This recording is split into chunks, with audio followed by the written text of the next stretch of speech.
morning after. What a night! What a night! So I know you guys have been waiting for the morning after.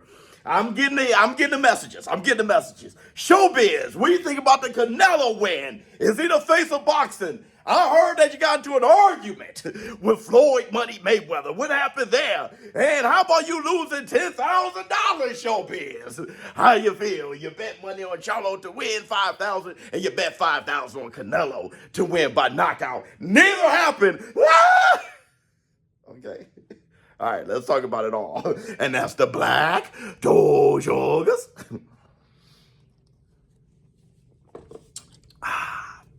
First, the man. We have to talk about the man. We got to talk about Canelo Alvarez. Canelo Alvarez looked fantastic. I mean, he whipped Jamel so bad, the Jamal fight is out of the question. You know what I'm saying? Like, he whipped Jamel's ass for the both of them. All right, so it's like the whole Charlo thing that's been going on for years, that chapter is closed. All right. Jamel, and I know a lot of you guys are wondering, how I feel about Derrick James. I just want to say this real quick. Is he still coach of the year and all those things? He lost the Errol Spence fight, won the AJ fight, but then he lost the Jamel Charlo and Canelo Alvarez. He had two undisputed historic, I'm talking about boxing historic fights, and he was the head trainer for both of those. That says a lot. So no, good shit, Derrick James. Go, DJ. That's my DJ. Now, Canelo Alvarez. What impressed me? What impressed me more than anything was his defense.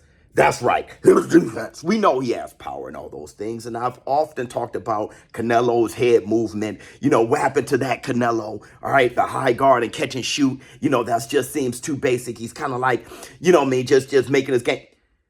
The hand injuries says a lot. How he felt, as far as his health, says a lot since the Plant fight. His defense here was incredible. And I mean his head movement. I mean his guard, the way he was smothering shots, okay? The way he clinched, right? Or how he handled the initiation of the clinch from Jamel Charlo. His offense being a good defense. Him hitting Jamel with good hard shots early, making Jamel hesitant. That's defense too. I know Roy Jones Jr. said that he used to do that. The first round, he hit him with a very hard shot, which allowed for him to have great defense. People were shorting their shots, making them miss real bad. Now he's dictating because he made them respect his power and his speed and all those things. A good offense is a good defense as well. The way he was dictating the distance, his footwork, he was where he wanted to be whenever. Like I said, he was pushing Jamel Charlo back. Okay, but when Jamel tried to be aggressive, he couldn't get to him.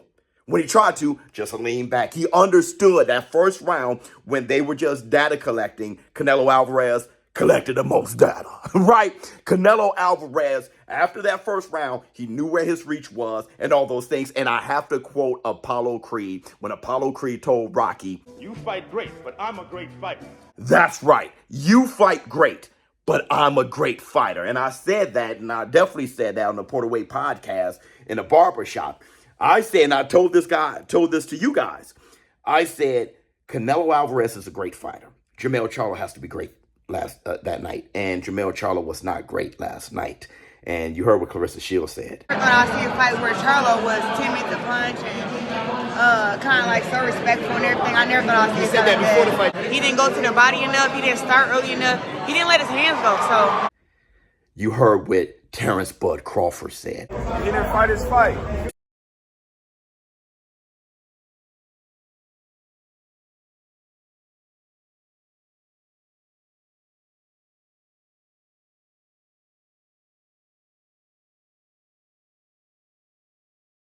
Now, these are those history makers, right? Multiple time undisputed champion in the four belt era. Only two of them doing shit like that. And that's Clarissa Shields, the GWOAT, and Terrence Crawford, who is pound for pound the best fighter in the world right now. So I just had to use those two as the two best woman and man in the game. And they were both saying the same thing, okay? And I was saying that Charlo will have to be a lion. He has to push Canelo backwards. And it's easier said than done. I wanted him to let his hands go more. I wanted him to be great that night. But it's different when you're in there, okay? So you got to give all the credit to Canelo. As far as Charlo going up 2 weight classes, I know a lot of you guys stopped me in MGM Grand and was asking me that. And listen, shout out to all of you guys from this community and everybody who followed this community. The amount of love is just dizzying, right? And the amount of love from not just the fans, but also the WBC, Mauricio Suleiman, Chico Lopez, Floyd Mayweather, though it was, we had our heated debate. I'll talk about that. But it was love at the end of the day, at least from my perspective. But the fighters and all of you guys, man, shout out to all of you. And Sean Porter, the only thing I'm mad at this weekend is my Yeezys. Look at the condition of my Yeezys. All right, after the paintball. These were the only shoes that I could kind of run around in was my Yeezys. I didn't think I would be playing paintball with Sean Porter. Fantastic fun. I'm going to keep this as a souvenir because they're dead. Okay, I got to get some more Yeezys. But let's go back to the fight. Charlo. It's easier said than done. You're in there, you push forward, you see what kind of counterpunch. You could just feel it. Even if Canelo Alvarez ain't rocking you every punch, you can feel it. And a lot of you guys were asking me, him jumping up 2 weight classes, are you going to give Canelo Alvarez love for that? Well, it's the same thing I feel about Terrence Crawford versus Errol Spence. When I said I cannot quantify how much is responsible for what. Charlo is too big for 154, really. Right? So his fighting style, him walking through things and stuff like that, I mean, he probably should be fighting North. Okay? But with that, and Errol Spence fighting at 147, weight drain, I can't quantify how much. All you can do is say that Canelo Alvarez had a lot to do with Charlo's performance last night. And Terrence Crawford had a lot to do with Errol Spence's performance that night. And the funny thing is, when it came to both of their performances, Charlo couldn't hit Canelo. And Errol Spence couldn't hit Terrence Crawford. And when they did land a good punch or two, Canelo and Crawford absorbed it, tasted it, absorbed it easily. And we know Charlo can swat. Charlo moving up to 160 was probably more heavier handed. All right. Also, you guys asking me, is Canelo Alvarez the face? Do you see?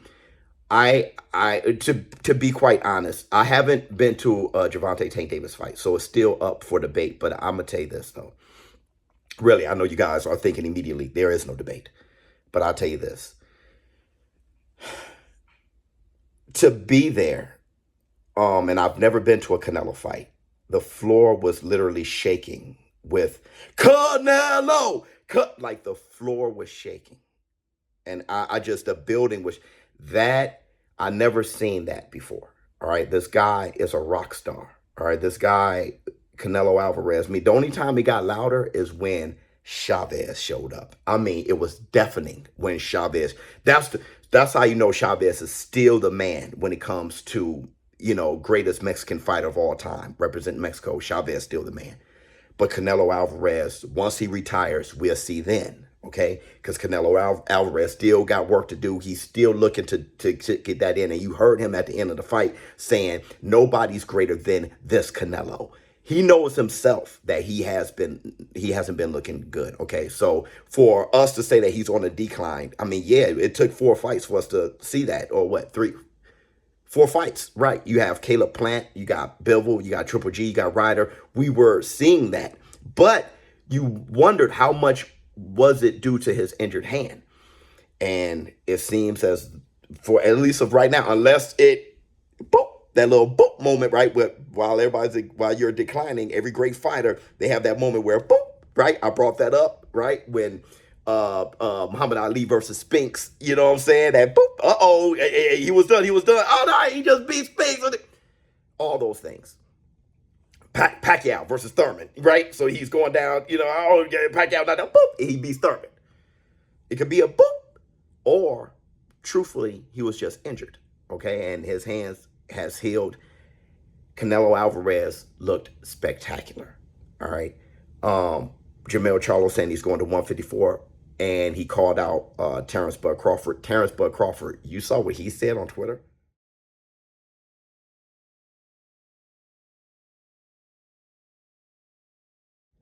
Yeah. All right. Terrence Crawford looking at Canelo. But you see what Canelo said about Terrence Crawford? You know, I always say if the fight make sense, why not? But if he's not in the plan. Yeah.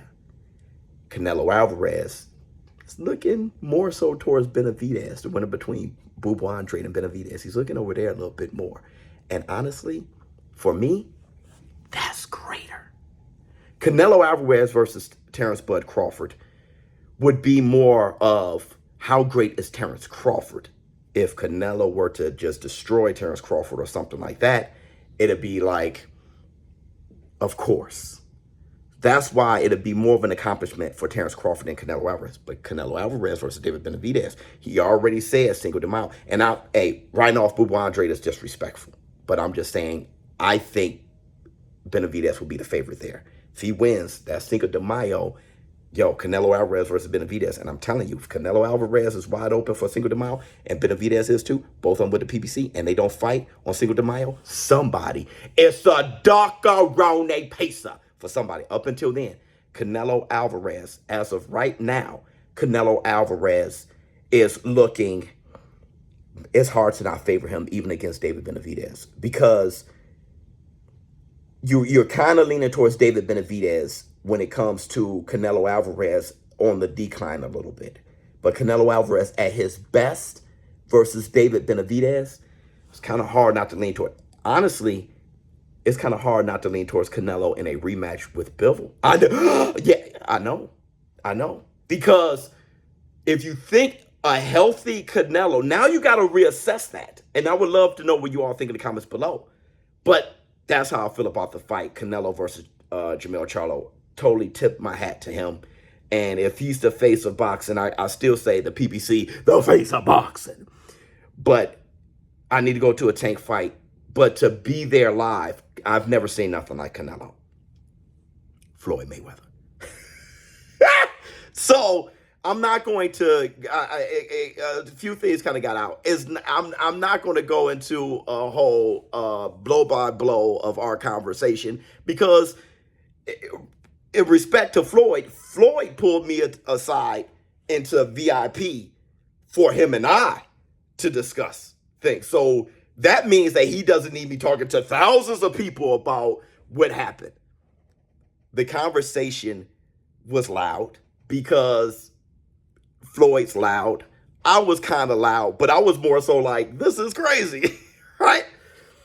Floyd was pretty much saying that he's the greatest ever. And I was saying, I just don't think so. But especially when the greatest ever was there. The GOAT was there. Rolly Romero was there. The GOAT was there. But no, you can't blame Floyd Mayweather for, especially, I mean, we knew this was coming. ShowBizz been talking, criticizing Floyd's career, saying good things and bad things, but you ain't gonna hear the good things. You're gonna hear the bad. Floyd, one of my favorite fighters ever, but you're still gonna hear the bad. Somebody like Floyd, like Muhammad Ali, I am the greatest. That's the energy Floyd was coming from. And for me, that was a big moment in understanding who Floyd is face to face. I mean, we're face to face.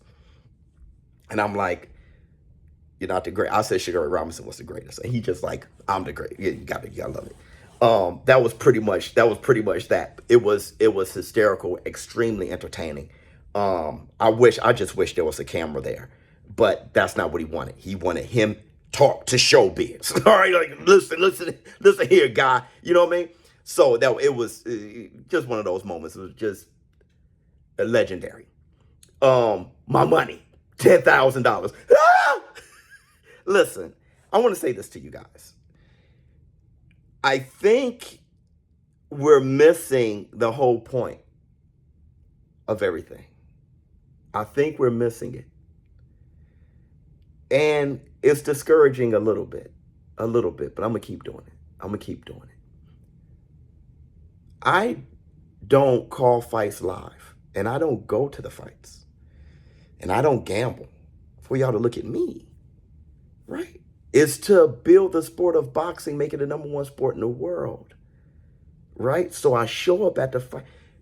I'm trying to influence and inspire and motivate you guys to buy boxing tickets, to buy the pay-per-view, to participate. And I told you guys a million times, it's easy to criticize somebody if you're not willing to lose something yourself. I'm risking my money. They're risking their lives. So that's the whole point. It's not for you to count my money and see how much I lost and try to troll me. It's for you to participate. It was never for y'all to look at me. It's like, yo, who you think gonna win? Man, I'm betting 5,000 on it. How about y'all? That's the whole point. But y'all keep looking at me. ShowBizz. Yeah, where your money at? Brother, no, it's for us as a community to get involved. Where's your money at? Right? Who you got your money on? And if you lost, man, that's messed up. If you won, good shit. Let's on to the next one. How about the next guy? It's just lively. It's to be lit. It's to turn this shit up. And y'all keep looking at me.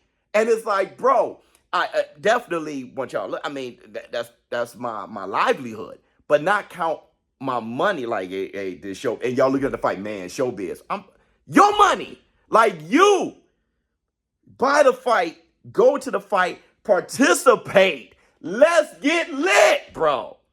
It's not so much about me, right? I'm going to say this to end this. I will be on the Porterway podcast later today. A lot of stuff I know Sean Porter going to want to say. CHARLO doesn't seem like he has the tools to be competitive against Canelo. But he didn't even demonstrate the tools that he has and that he's shown before. And a lot of that you have to credit Canelo Alvarez. Let me know how you feel in the comments below. ShowBizz, little dope. I'm out. Huh.